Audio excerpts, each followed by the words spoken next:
Hello बच्चों, कैसे हैं आप सब लोग। चलिए आज हम लोग डिस्कस करते हैं टेस्ट नंबर 16 हैलोजन डेरिवेटिव्स। चलिए स्टार्ट करते हैं क्वेश्चन नंबर 1 से। तो क्वेश्चन नंबर 1 क्या बोल रहा है, which of the following is a protic solvent. बच्चों ए प्रोटिक सॉल्वेंट आपको पता है, जैसे दो टाइप के सॉल्वेंट होते हैं, एक होता है पोलर सॉल्वेंट, एक होता है नॉन पोलर सॉल्वेंट।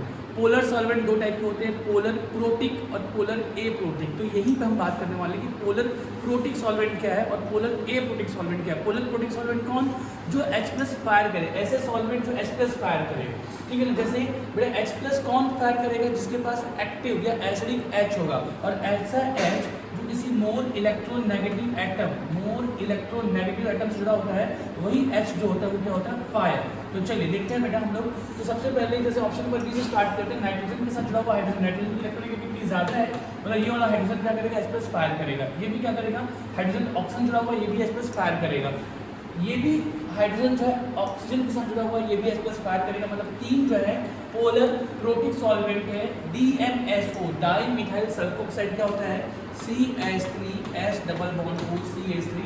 यहाँ पर जो हाइड्रोजन है वो कार्बन से जुड़ा हुआ है, वो इलेक्ट्रोनेगेटिव एटम के साथ नहीं जुड़ा हुआ है। मतलब पोलर ए प्रोटिक जो सॉल्वेंट है वो कौन है, डाई मिथाइल सल्फोक्साइड। ठीक है, चलिए अगला सवाल, which of the following is polar protic solvent. देखिए अगला सवाल वही हो गया, पोलर प्रोटिक सॉल्वेंट क्या है। तो अगेन कौन, वो सॉल्वेंट, वो पोलर सॉल्वेंट जो H+ फायर करे, और H+ कौन फायर करेगा, मोर इलेक्ट्रोनेगेटिव एटम से जुड़ा हुआ हाइड्रोजन। चलिए देखते हैं बेटा, यहाँ पर हम देख पा रहे हैं, ये पहले तो ऑप्शन नंबर ए देखते समझ में आ रहा है, CH3 CO CH3। बेटा यहाँ पर हाइड्रोजन जो है ना, वो मोर इलेक्ट्रोनेगेटिव एटम नहीं बल्कि लेस इलेक्ट्रोनेगेटिव एटम कार्बन से जुड़ा हुआ है। तो ये पोलर ए प्रोटिक है, मतलब ये ऑप्शन गलत है, पोलर ए प्रोटिक। CH3H डबल बॉन्ड हो, CH3 मतलब आप C को S में कन्वर्ट कर दो, डाई मिथाइल सल्फोक्साइड बन जा रहा है, CH3H डबल बॉन्ड हो CH3। अगेन यहाँ पर एसिडिक H नहीं है, पोलर ए प्रोटिक। ये जो है ना, इसका नाम है डाई मिथाइल फॉर्म एमाइड। यहाँ पर भी आप देखिए मिथाइल, मिथाइल मतलब CH3, ये है CH3। यहाँ पर भी कोई H मोर इलेक्ट्रोनेगेटिव एटम के साथ जुड़ा हुआ नहीं है, और ये भी पोलर ए प्रोटिक सॉल्वेंट है। यहाँ पर आप देखेंगे ये H मोर इलेक्ट्रोनेगेटिव एटम के साथ जुड़ा हुआ है, यही है polar protic solvent, option number B. चलिए अगला सवाल, अगला सवाल क्या कहता है, अगला सवाल कहता है which of the following is an electrophilic reagent. मतलब कौन इलेक्ट्रोफाइल है। बच्चों आपको पता है वाटर, वाटर क्या है, ये एक न्यूक्लियोफाइल है। कौन सा, न्यूट्रल न्यूक्लियोफाइल। मतलब वाटर पे क्या है, दो लोन पेयर है, इसका ऑक्टेट कंप्लीट है और इसके पास लोन पेयर है। ऐसा स्पीसीज जिसका ऑक्टेट कंप्लीट हो और उसमें अगर लोन पेयर प्रेजेंट हो वो न्यूक्लियोफाइल होता है। तो ये क्या है बेटा, nucleophile. OH- nucleophile, strong nucleophile है। और यहाँ पर दिया बेटा NO2+, तो NO2+ एक इलेक्ट्रोफाइल है। चलिए इलेक्ट्रोफाइल होते क्या है, इलेक्ट्रोफाइल क्या, ऐसे स्पीसीज जो इलेक्ट्रॉन डेफिशिएंट हो, साथ में वो इलेक्ट्रॉन पेयर एक्सेप्टर हो, जो इलेक्ट्रॉन पेयर एक्सेप्टर हो वही होते हैं इलेक्ट्रोफाइल। तो NO2+ जो है एक इलेक्ट्रोफाइल, इलेक्ट्रॉन डेफिशिएंट है, और साथ में ये एक इलेक्ट्रॉन पेयर एक्सेप्टर, ये इलेक्ट्रोफाइल है। अगला सवाल, Which one of the following has maximum nucleophilicity। ये बहुत अच्छा क्वेश्चन बनता है, न्यूक्लियोफिलिसिटी। फिर न्यूक्लियोफिलिसिटी क्या है, ठीक है, अटैकिंग स्पीड ऑफ न्यूक्लियोफाइल, या क्या बोल सकते हैं इलेक्ट्रॉन डेंसिटी अगर जितनी ज़्यादा होगी उसकी न्यूक्लियोफिलिसिटी उतनी ज़्यादा होगी। Strength of nucleophile it's nucleophilicity, right. चलिए तो बेटा अपन कैसे देखते हैं, तो अपन नॉर्मल अगर हम लोग बात करें, अगर हम नॉर्मल बात करें तो बेटा पीरियोडिक टेबल में हम जैसे हम लोग लेफ्ट टू राइट मूव करते हैं, आपको पता है CH3- NH2-, ठीक है ना, और ये हो जाएगा OH-, ठीक है, या F-। बेटा अगर हम लोग इसमें बात करें कि न्यूक्लियोफिलिसिटी क्या है, तो न्यूक्लियोफिलिसिटी क्या है, इलेक्ट्रॉन डोनेटिंग टेंडेंसी। न्यूक्लियोफाइल आपको पता है, न्यूक्लियोफाइल जो है ना, ये क्या है, ये इलेक्ट्रॉन पेयर डोनर होते हैं। ये क्या होते हैं, इलेक्ट्रॉन पेयर डोनर होते हैं। लेकिन किसको इलेक्ट्रॉन पेयर डोनेट करते हैं बेटा, ये डोनेट करते हैं प्रोटॉन को छोड़कर, H+ को छोड़कर किसी भी इलेक्ट्रॉन डेफिशिएंट सेंटर को अगर कोई स्पीसीज अपने इलेक्ट्रॉन पे डोनेट करता है वो है न्यूक्लियोफाइल। मतलब ये इलेक्ट्रॉन पे डोनेट करते हैं किसी भी इलेक्ट्रॉन डेफिशिएंट सेंटर को, बस वो क्या नहीं होना चाहिए, वो H+ नहीं होना चाहिए, वो न्यूक्लियोफाइल है। और बेस क्या है बेटा, बेस, तो बेसिक नेचर भी वही है, ये भी इलेक्ट्रॉन पेयर डोनर होते हैं, लेकिन ये किसको डोनेट करते हैं, H+ को। मतलब दोनों में जो कॉमन कहानी क्या होगी कि दोनों को इलेक्ट्रॉन पेयर डोनर है। एक जो है वो H प्लस डोनेट करेगा और दूसरा जो है वो किसी भी इलेक्ट्रॉन डेफिशिएंट सेंटर को डोनेट करेगा। जैसे कार्बन हो गया CH3Br है, इसमें पार्शियल माइनस पार्शियल प्लस है, तो बेटा ये इसको डोनेट किया मतलब यहाँ पे न्यूक्लियोफाइल है, ये इसको डोनेट किया मतलब ये क्या है बेटा बेस है, तो दोनों इलेक्ट्रॉन पेयर डोनर है। तो अगर हम लोग पीरियड में बात करें, पीरियड में, तो पीरियड में हम लोग कैसे देखते हैं न्यूक्लियोफिलिसिटी, इलेक्ट्रॉन डेंसिटी जितनी ज़्यादा होगी। तो अब आप देख पा रहे हैं कि सब में नेगेटिव चार्ज है, सब में नेगेटिव चार्ज है, तो मुझे बताएं कौन सा नेगेटिव चार्ज ज़्यादा स्टेबल है। जो जितना ज़्यादा स्टेबल होगा वो आसानी से डोनेट नहीं कर पाएगा। तो लेफ्ट टू राइट अगर हम लोग जा रहे हैं, आप देख पा रहे हैं कि यहाँ पे इलेक्ट्रोनेगेटिविटी बढ़ते जा रही है। तो पीरियड में हम लोग देखते हैं इलेक्ट्रोनेगेटिविटी, पीरियड में हम क्या देखते हैं इलेक्ट्रोनेगेटिविटी। तो चलिए जब इलेक्ट्रोनेगेटिविटी से हम लोग देखेंगे इधर से इधर जा रहे हैं, तो इलेक्ट्रोनेगेटिविटी क्या होती जा रही है, बढ़ती जा रही है। और इलेक्ट्रोनेगेटिविटी अगर बढ़ते जा रही है तो नेगेटिव चार्ज की स्टेबिलिटी क्या होती जा रही है, बढ़ते जा रही है। क्यों? क्योंकि हमने ये रूल पढ़ के रखा हुआ है कि negative charge on more in more stable. तो इधर नेगेटिव चार्ज जो है ना, इधर से हम जा रहे हैं, तो क्योंकि इलेक्ट्रोनेगेटिविटी बढ़ते जा रही है, नेगेटिव चार्ज में क्या हो रहा है बेटा, बढ़ते जा रहे हैं। स्टेबिलिटी जो है ना, स्टेबिलिटी ऑफ ए नायन क्या होते जा रहा है, बढ़ते जा रहा है। तो न्यूक्लियोफिलिसिटी क्या होती जा रही है, कम होती जा रही है। या बेसिसिटी भी अगर मैं बोलूँ तो ये कम होती जा रही है। तो बेटा अगर हम बात करें सेम पीरियड में, जैसे कार्बन, नाइट्रोजन, ऑक्सीजन और फ्लोरीन है, तो कार्बन की न्यूक्लियोफिलिसिटी या बेसिसिटी सबसे ज़्यादा होती है, देन नाइट्रोजन माइनस की, देन ऑक्सीजन माइनस की, देन F माइनस की। ठीक है ना, ये होता है स्ट्रॉन्ग बेस, ये स्ट्रॉन्ग न्यूक्लियोफाइल। और ये हमसे क्वेश्चन पूछा है। हालांकि मैं आपको ये भी बता दूं कि ग्रुप में ना, ग्रुप में न्यूक्लियोफिलिसिटी और बेसिसिटी का ऑर्डर डिफरेंट होता है। ग्रुप में अगर हम लोग बात करें, जैसे के लिए F माइनस है, Cl माइनस है, Br माइनस है और I माइनस है, ऊपर से नीचे जा रहे हैं। बेसिसिटी तो क्या होती जा रही है, कम, लेकिन न्यूक्लियोफिलिसिटी क्या होती जा रही है, इंक्रीज। ये सबसे स्ट्रॉन्ग न्यूक्लियोफाइल होता है। तो इसके बारे में हमने पहले भी डिस्कस कर रखा है क्लास में।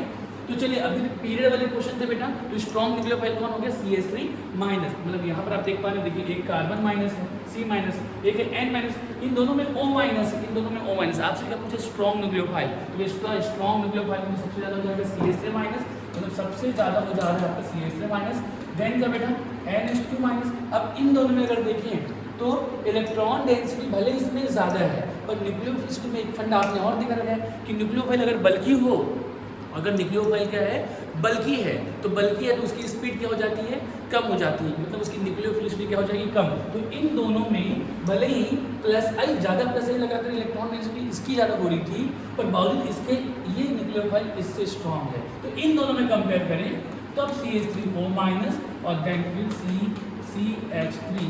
CH3O माइनस, ये आपका ऑर्डर जाएगा। तो स्ट्रॉन्ग न्यूक्लियोफाइल तो है बेटा ऑप्शन नंबर ए। चलो अगला सवाल, SN1 reaction occur through the intermediate formation. बहुत सिंपल सा SN1 रिएक्शन 2 स्टेप में कंप्लीट होता है। ठीक है ना, पहले में लिविंग ग्रुप लिव्स और क्या बनता है बेटा, कार्बोकेटाइन। क्या बनता है, कार्बोकेटाइन। तभी तो हम रिएक्टिविटी चेक करते हैं SN1 के लिए, क्या स्टेबिलिटी ऑफ कार्बोकेटाइन जितना ज़्यादा होगा, रिएक्टिविटी ऑफ SN1 उतना ज़्यादा होगा। तो यहाँ पर क्या बनता है, कार्बोकेटाइन्स। चलिए अगला सवाल, Which of the following undergoes nucleophilic substitution by SN1 mechanism, मतलब कौन न्यूक्लियोफिलिक सब्स्टिट्यूशन रिएक्शन शो करेगा SN1 मैकेनिज्म से। तो अब आप देखिए फिर से फंडा ये है कि SN1 में इंटरमीडिएट क्या बनता है, कार्बोकेटाइन। तो ध्यान रखेंगे, अगर बनने वाला कार्बोकेटाइन स्टेबल है, अगर बनने वाला कार्बोकेटाइन जो कार्बोकेटाइन बन रहा है बेटा, वो अगर स्टेबल है और से डायरेक्टली जो है ना, अगर स्टेबल है मतलब वो SN1 का रूप लेगा। अगर कोई भी कार्बोकेटाइन जो है वो स्टेबल बन रहा है, कब, जब अपन लिविंग ग्रुप लिव्स करेंगे, तो अगर वो स्टेबल है तभी वो SN1 का रूप लेगा। अगर कार्बोकेटाइन स्टेबल नहीं तो वो SN1 का रूप नहीं लेगा।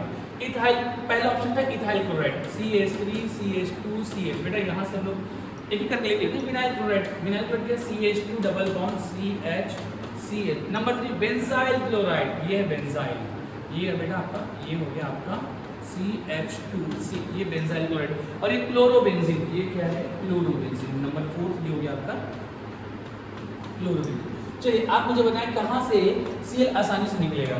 देखो अगर मैं ऊपर से आता हूँ बेटा, यहाँ से बात कर लेते हैं। देखिए ये अगर मैंने Cl निकाला, Cl माइनस निकाला, तो ये आएगा पॉजिटिव चार्ज। बेटा ये 1 डिग्री कार्बोकेटाइन है, तो लेस स्टेबल होता है, हाइपर कॉन्जुगेशन 3 ही काम कर रहे हैं। इसमें हम लोग बात करें, आप देखिए क्लोरीन जो है ना, इसके साथ कॉन्जुगेशन है लोन पेयर सिंगल डबल। तो जब लोन पेयर सिंगल डबल है तो बेटा यहाँ पर पार्शियल डबल बॉन्ड करेक्टर नहीं आ जाएगा, और अगर पार्शियल डबल बॉन्ड करेक्टर आएगा मतलब Cl निकलना तो यहाँ पे बहुत ही मुश्किल है। ये Sn ना ही Sn1 शो करेगा ना ही Sn2, मतलब इसकी रिएक्टिविटी बहुत कम है, राइट। नंबर 3 ऑप्शन में देखिए बेंजाइल क्लोराइड, तो बेंजाइल क्लोराइड की Cl- जैसे निकलेगा बेटा यहाँ पर आएगा पॉजिटिव चार्ज, और ये पॉजिटिव चार्ज जो बेटा रेजोनेंस की वजह से स्टेबल है। ये क्या है, रेजोनेंस की वजह से स्टेबल है, और रेजोनेंस की वजह से स्टेबल होने की वजह से ये बेंजाइल क्लोराइड जो है वो क्या शो करेगा बेटा, Sn1 रिएक्शन। क्लोरोबेंजीन की हम लोग बात करें बेटा, यहाँ पर भी क्या हो रहा है, रेजोनेंस। यहाँ पर रेजोनेंस हो रहा है तो क्लोरीन आसानी से बाहर नहीं निकलेगा, क्योंकि resonance partial double bond character occur, clear है। तो कहानी ये है कि Cl के निकलने के बाद जो पॉजिटिव चार्ज है ना, उसकी स्टेबिलिटी अगर ज़्यादा है तभी वो Sn1 रिएक्शन शो करेगा, अदरवाइज नहीं, जो कि हमें ऑप्शन नंबर 3 में मिला, इसलिए benzyl chloride is the correct answer. Which of the following will not give precipitate with aqueous AgNO3? कौन AgNO3 के साथ precipitate नहीं देगा? ये देखिए बड़ा अच्छा सवाल है। सबसे पहले आपको एक ध्यान रखना होगा कि precipitate क्या है। देखो, अगर जैसे हम लोगों ने यहाँ पे ब्रोमाइड दिया हुआ है, तो ये जैसे RBr है, अगर मैंने इसको aqueous AgNO3 के साथ ट्रीट किया, aqueous AgNO3, तो बेटा एक्वस AgNO3 जो है ना, वो एल्काइल ब्रोमाइड के साथ मिलकर क्या बनाता है, एक बाई प्रोडक्ट AgBr, और AgBr जो है ना, इसका हमको मिलता है येलो प्रेसिपिटेट। अगर ये Cl होता तो हमको AgCl मिलता, और AgCl का हमको मिलता है व्हाइट प्रेसिपिटेट।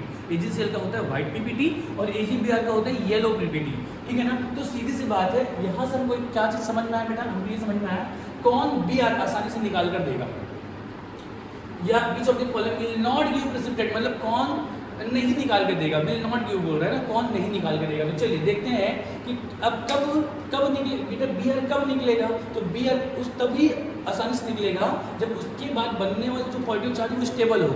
Br के निकलने के बाद जो कार्बोकेटाइन बना है अगर वो स्टेबल है तो इसका मतलब है कि Br आसानी से निकलेगा। अगर Br के निकलने के बाद जो कार्बोकेटाइन जो बन रहा है, क्योंकि Br तो दोनों इलेक्ट्रॉन को लेकर निकलेगा, तो Br माइनस के निकलने के बाद जो कार्बोकेटाइन बन रहा है अगर वो अनस्टेबल हो जाए तो मुझे बताओ क्या Br आसानी से निकल पाएगा, क्या नहीं। तो इसका मतलब है कि हमको वही चीज़ें ढूंढनी है। चलिए देखते हैं, तो ये बेटा CH2Br है, हम यहाँ से Br माइनस अपन निकालते हैं, Br माइनस, ठीक है, यहाँ से आपको समझ में आ रहा है। Br माइनस में अगर यहाँ से निकालता हूँ, ठीक है, मैंने Br माइनस यहाँ से निकाला, बेटा Br माइनस मैंने यहाँ से निकाला, तो यहाँ पर क्या चार्ज आ जाएगा, plus charge.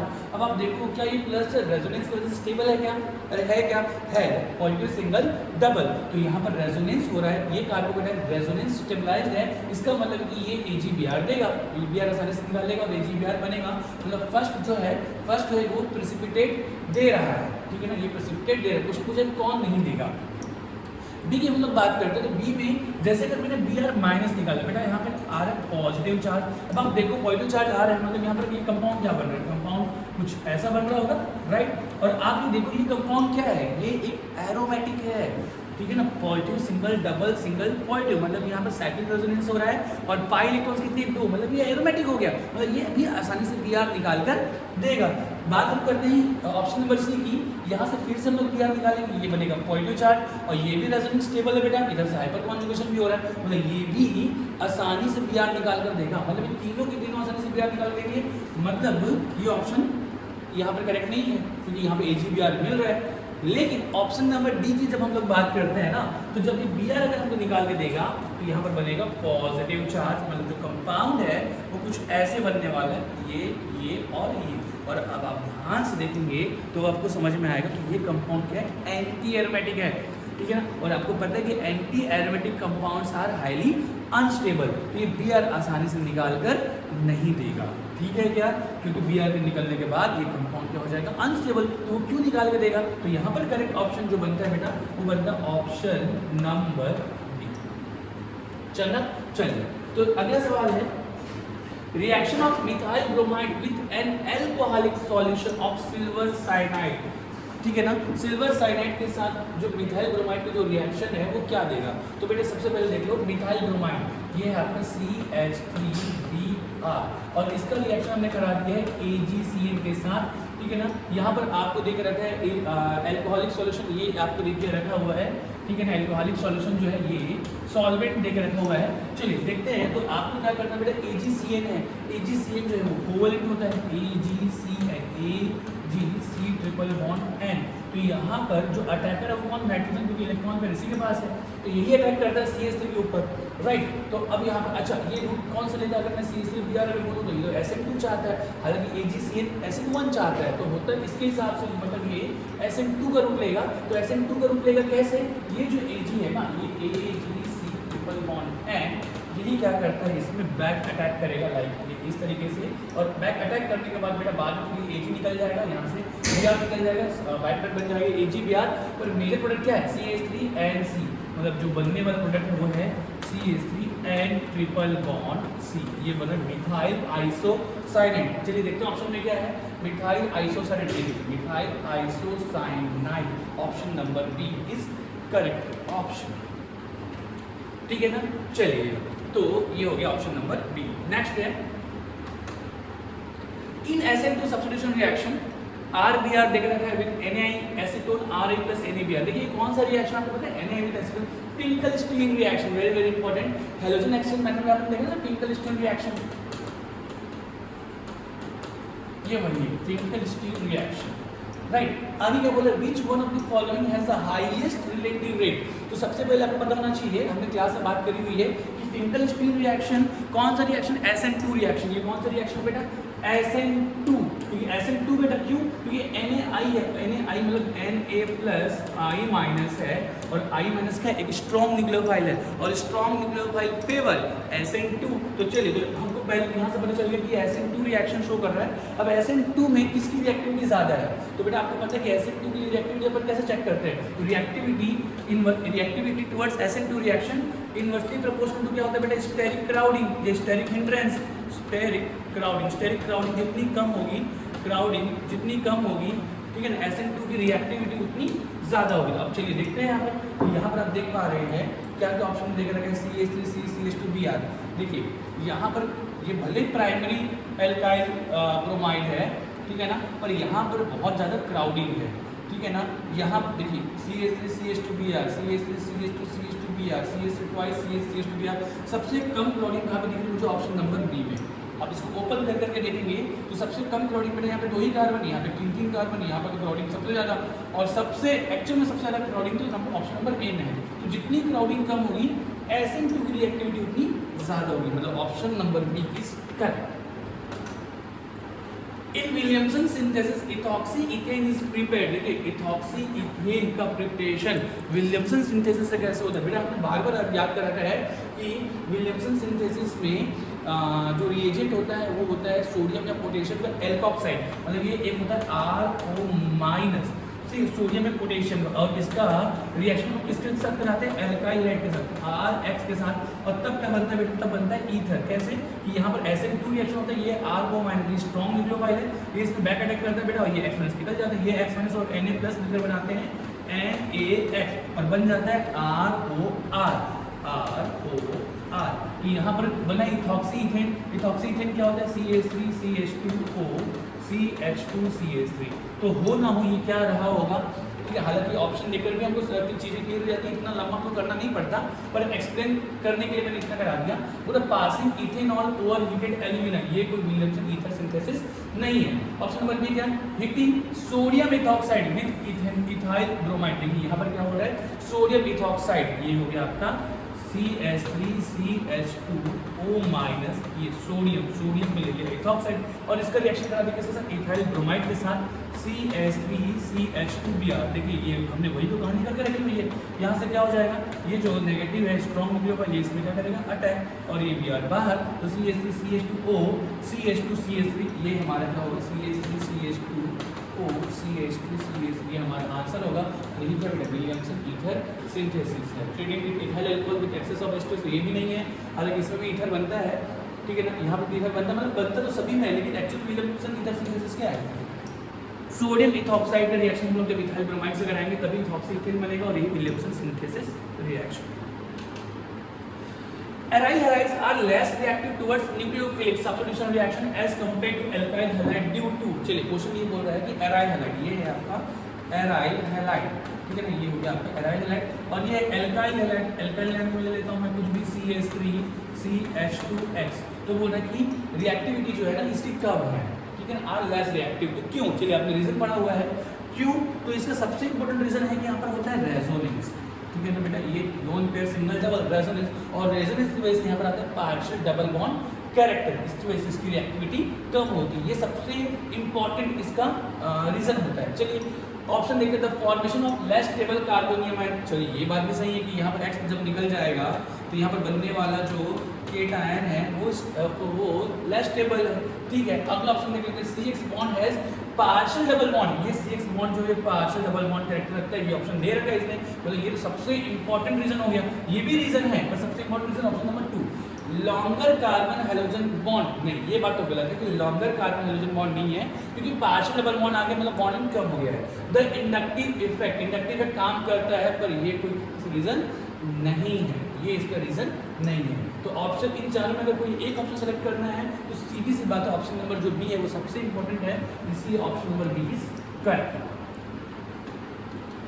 Which one of the following compounds is most reactive for even reaction? देखिए even reaction again important. even में क्या होता है, जैसे SN1 में इंटरमीडिएट कार्बोकेटायन बनता है, वैसे even में भी इंटरमीडिएट क्या बनता है, कार्बोकेटायन। तो यहाँ पर भी अगर हम लोग even की रिएक्टिविटी देखेंगे तो हम क्या बोलेंगे, स्टेबिलिटी ऑफ कार्बोकेटायन जितना ज़्यादा होगा even की रिएक्टिविटी उतनी ज़्यादा होगी, स्टेबिलिटी ऑफ कार्बोकेटायन। चलिए तो बेटा कार्बोकेटायन की स्टेबिलिटी हम लोग कैसे देखेंगे, चलिए Br निकालो, यहाँ पे हमने Br निकाला, Br निकाल के हमने पॉजिटिव चार्ज लगाया, ये यहाँ से भी Br जहाँ जल्दी करो निकाल दो और पॉजिटिव चार्ज लगाओ, और आप उसके बाद देखना कि कहाँ पर पॉजिटिव चार्ज सबसे ज़्यादा स्टेबल है, जहाँ पर पॉजिटिव चार्ज सबसे ज़्यादा स्टेबल होगा उसकी रिएक्टिविटी सबसे ज़्यादा होगी। वही तो पूछा है, मोस्ट रिएक्टिव बोला है। चलिए देखते हैं, तो बेटा देखो ये निकल गया पॉजिटिव चार्ज यहाँ पर बन गया।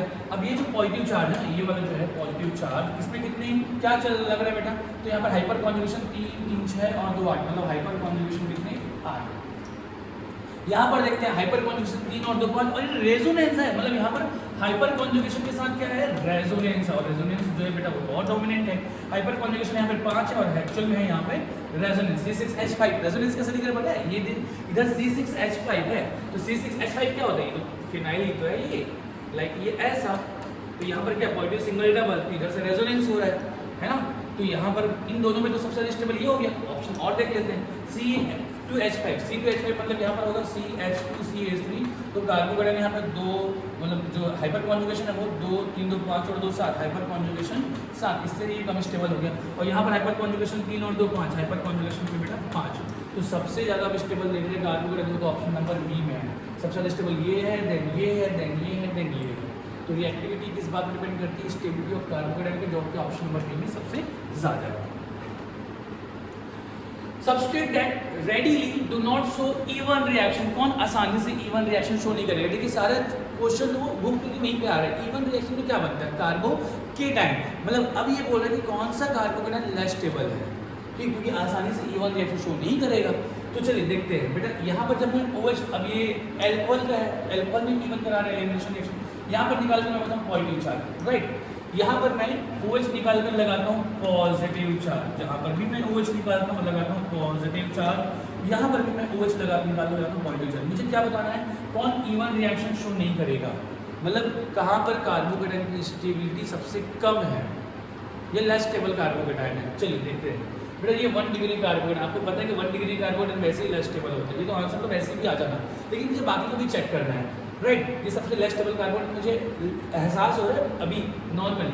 पहले देख लेते हैं बी में, OH निकाला पॉजिटिव चार्ज, बेटा यहाँ पर हो रहा है पॉजिटिव सिंगल डबल रेजोनेंस, तो यहाँ पर हो रहा है रेजोनेंस, मतलब रेजोनेंस की वजह से ये पॉजिटिव चार्ज का हो चुका है स्टेबल, मतलब ये इवन रिएक्शन शो करेगा, ठीक है ना। ऑप्शन नंबर सी की बात करें, OH निकल गया पॉजिटिव चार्ज, यहाँ पर भी हो रहा है बेटा रेजोनेंस, रेजोनेंस की वजह से अगेन कार्बोकेटायन की स्टेबिलिटी ज़्यादा, ये भी शो करेगा इवन रिएक्शन। यहाँ पर अगर हम लोग बात करें OH जब निकला तो बना पॉजिटिव चार्ज, और जैसे पॉजिटिव चार्ज बेटा बना, बेटा देखो इसके कॉन्जुगेशन में लोन पेयर सिंगल पॉजिटिव, मतलब यहाँ पे हो रहा है प्लस M, मतलब यहाँ पर हो रहा है प्लस M, यार इसकी रिएक्टिविटी तो बहुत ज़्यादा है, ये समझ लो, तो ये इवन के लिए तो हाईली रिएक्टिव हो गया, ठीक है, क्योंकि प्लस M की स्टेबिलिटी बहुत ज़्यादा होती है, तो बेटा ये भी शो करेगा इवन रिएक्शन। ये है 1 डिग्री कार्बोकेटायन, जो कि मैं पहले ही मुझे एहसास हो गया था कि आंसर ही होना है, सबसे कम स्टेबल ये बेटा, और इसीलिए ये इवन रिएक्शन शो नहीं करेगा, राइट। तो ऑप्शन नंबर ए जो है वो है correct. 1-chlorobutane on reaction with alcoholic potash gives, चलिए बेटा 1-chlorobutane क्या होता है, CH3 CH2 ये 1 क्लोरोब्यूटेन है। अब इसका अल्कोहलिक KOH के साथ ट्रीट करते हैं बेटा। अब आपको पता है कि अल्कोहलिक KOH कौन सा रिएक्शन बेटा, इसमें स्ट्रॉन्ग बेस है और स्ट्रॉन्ग बेस है तो ये E2 रिएक्शन शो करता है। स्ट्रॉन्ग जो होते हैं ना, अगर कोई स्ट्रॉन्ग है उसके पास न्यूक्लियोफिलिक कैरेक्टर हो सकता है या बेसिक कैरेक्टर हो सकता है। तो अगर स्ट्रॉन्ग न्यूक्लियोफाइल है तो वो SN2, स्ट्रॉन्ग बेस है तो वो E2, राइट। तो चलिए अल्कोहलिक KOH है तो ये E2 रिएक्शन शो करेगा। और E2 रिएक्शन में खास बात ये है कि यहाँ पे कोई कार्बोकेटायन नहीं बनता, मतलब कोई कार्बोकेटायन नहीं बनता तो कोई रीअरेंजमेंट भी नहीं होगा। और अगर कोई रीअरेंजमेंट नहीं हो रहा है तो बेटा जस्ट उसके बाजू वाले कार्बन से आप H+ निकालें और डबल बॉन्ड बनाएं। लेकिन ध्यान रखें यहाँ पर रूल लगता है सेट-जेप रूल।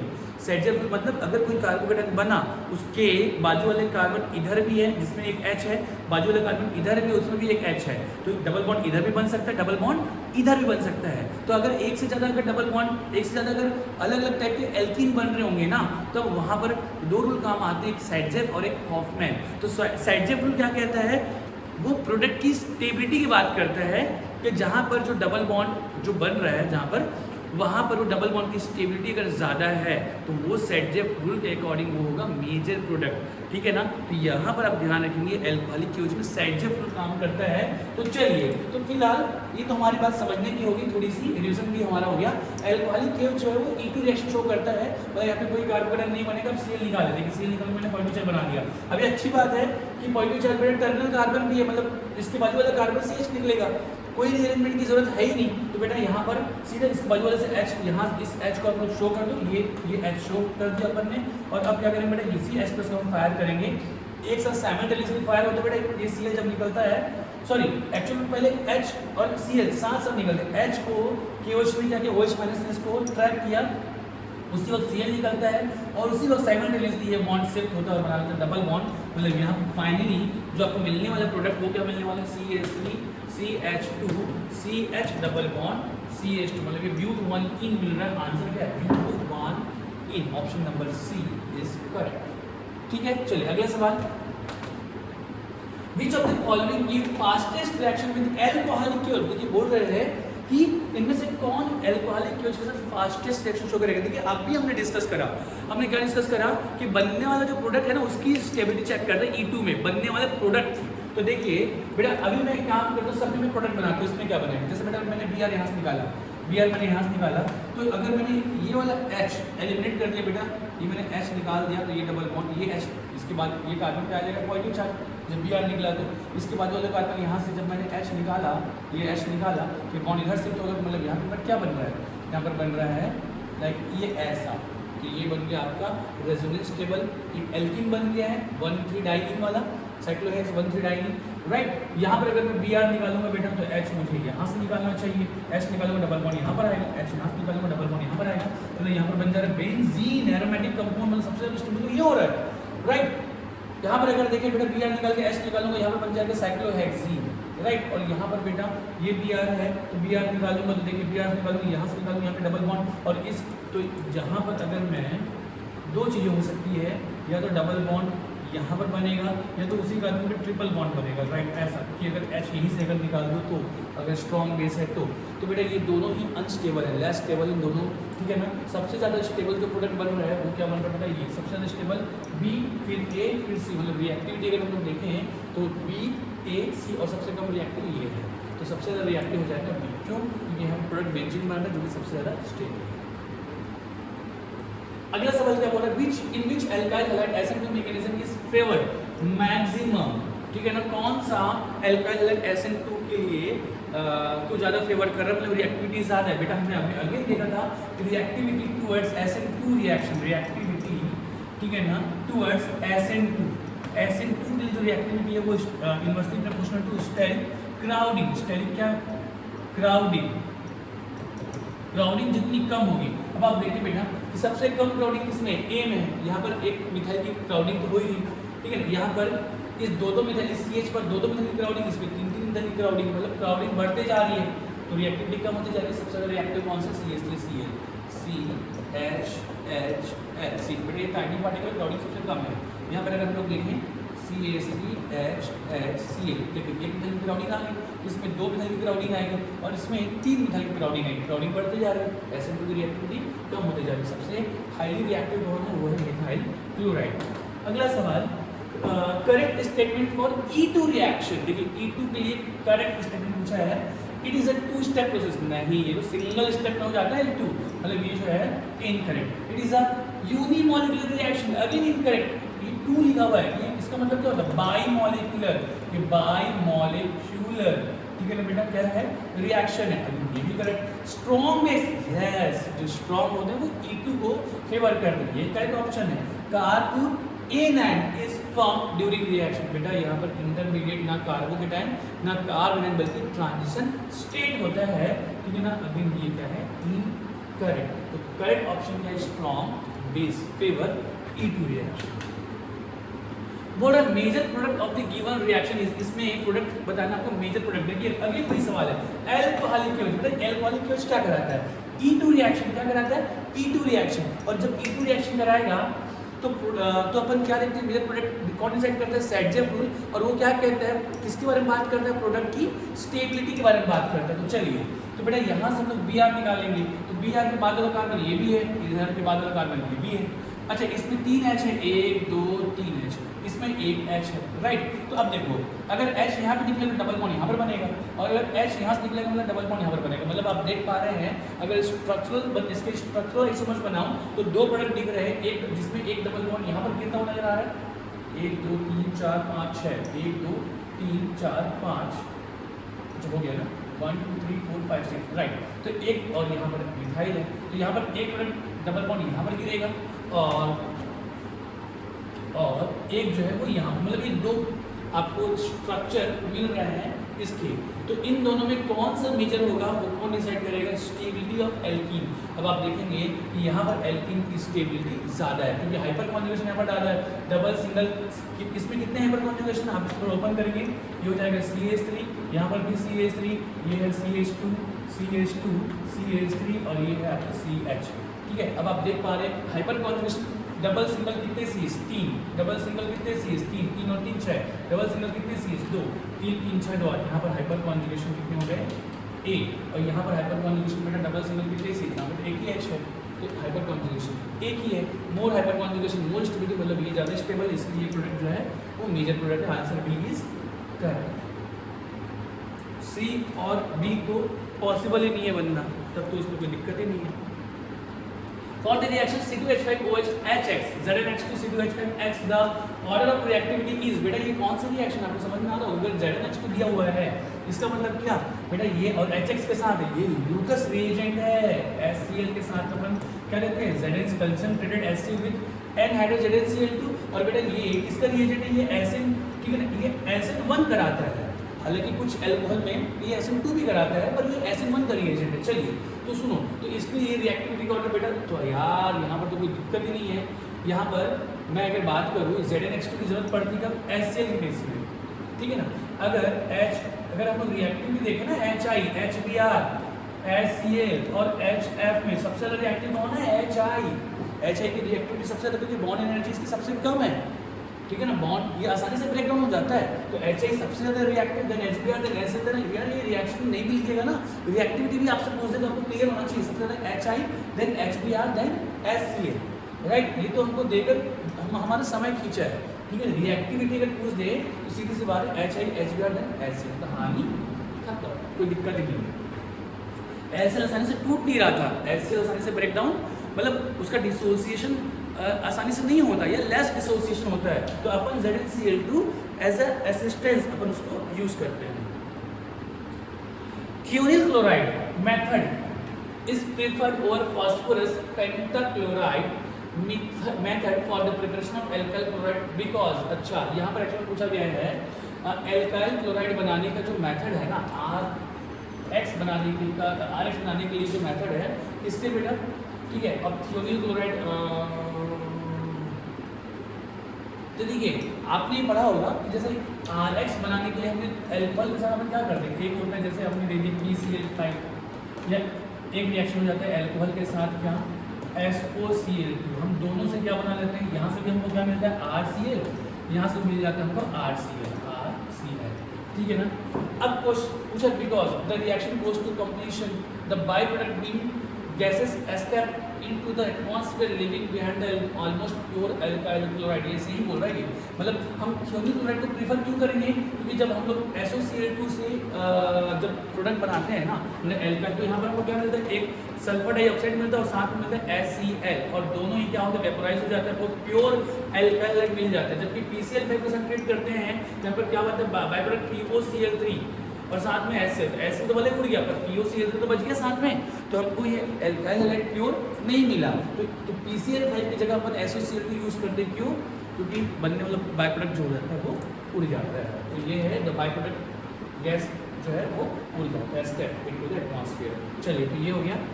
अगला सवाल,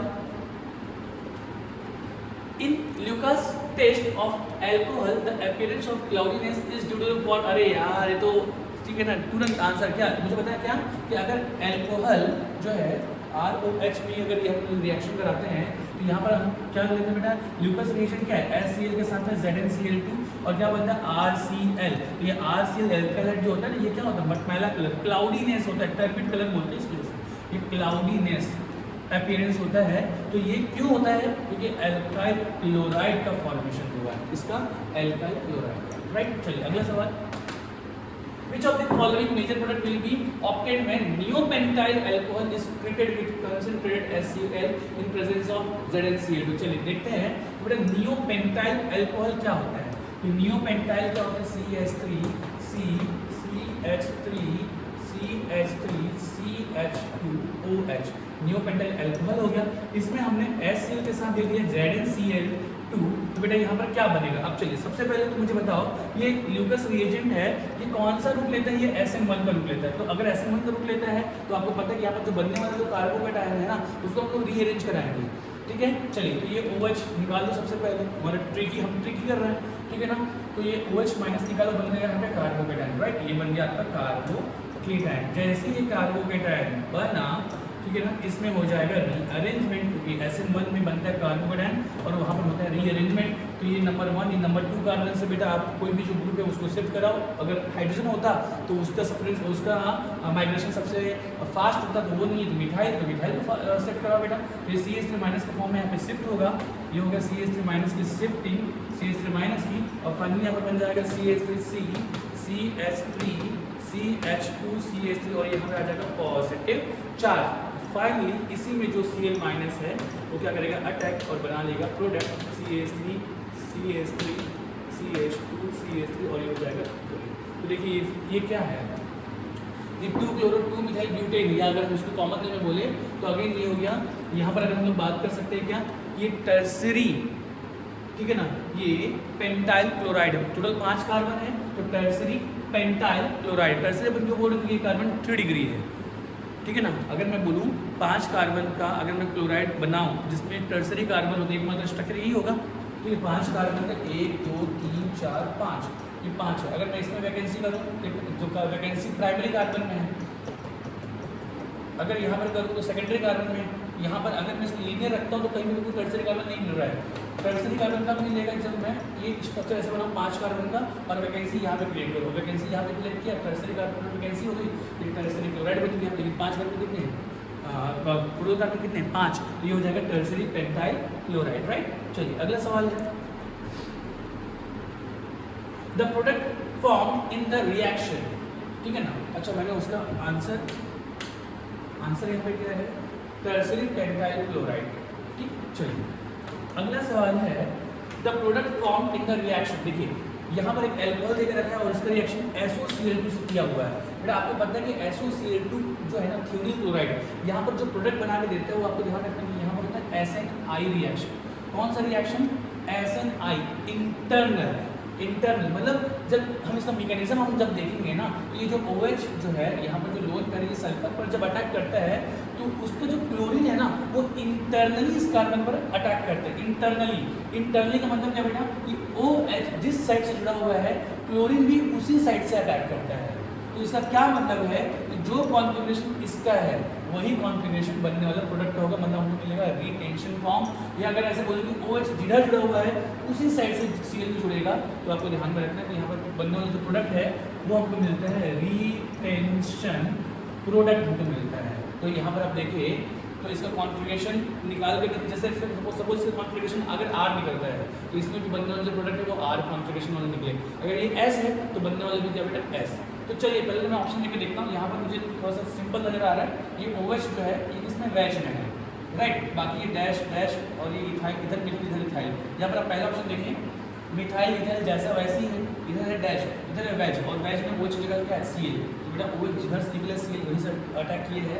ऑप्शन नंबर 8 मुझे डायरेक्टली नजर आ रहा है, तो मुझे बाकी भी देखने की जरूरत है नहीं। यार ये तो वैसे भी नहीं बनना, ये भी वैसे भी नहीं बनना। मेन प्रोडक्ट जो है यहाँ पर जो Cl जो जुड़ा हुआ है ये डैश में लगा दिया, मतलब ये इन्वर्जन प्रोडक्ट बन रहा है। और यहाँ पर इन्वर्जन नहीं बल्कि यहाँ पर बनता है रिटेंशन। इन्वर्जन कब बनता है बेटा, जब SOCl2 के साथ SOCl2 के साथ जब पायरिडीन दे देता है ना, तब हमको मिलता है स्ट्रॉन्ग न्यूक्लियोफाइल Cl-, और वो Cl- जो होता है ना वो बैक अटैक करता है, तब हमको मिलता है इन्वर्जन। तो अगर इसके साथ पायरिडीन देता है तब option number B is correct होता है। यहाँ पर SOCl2 ओनली SOCl2 दिया तो SNI होगा और प्रोडक्ट जो होगा वो रिटेंशन होगा। Option number A is correct. Dehydration of alcohol is an example of elimination reaction. Alcohol का आप क्या करने वाले हो, डिहाइड्रेशन मतलब वाटर निकालने वाले हो। जैसे CH3 CH2OH डिहाइड्रेशन करने के लिए अपन क्या लेते हैं, concentrated H2SO4 at 170 degree Celsius. तो आप वाटर निकालें तो बनता क्या बेटा, ethene CH double bond CH2 और क्या बेटा वाटर निकल गया, तो वाटर का एलिमिनेशन हो रहा है। आंसर क्या होगा, एलिमिनेशन रिएक्शन। तो चलिए ये टेस्ट नंबर 16 का एक्सप्लेनेशन हुआ। अगले लेक्चर में हम फिर मिलेंगे और लोग डिस्कस करेंगे टेस्ट नंबर 17। तब तक के लिए थैंक यू सो मच।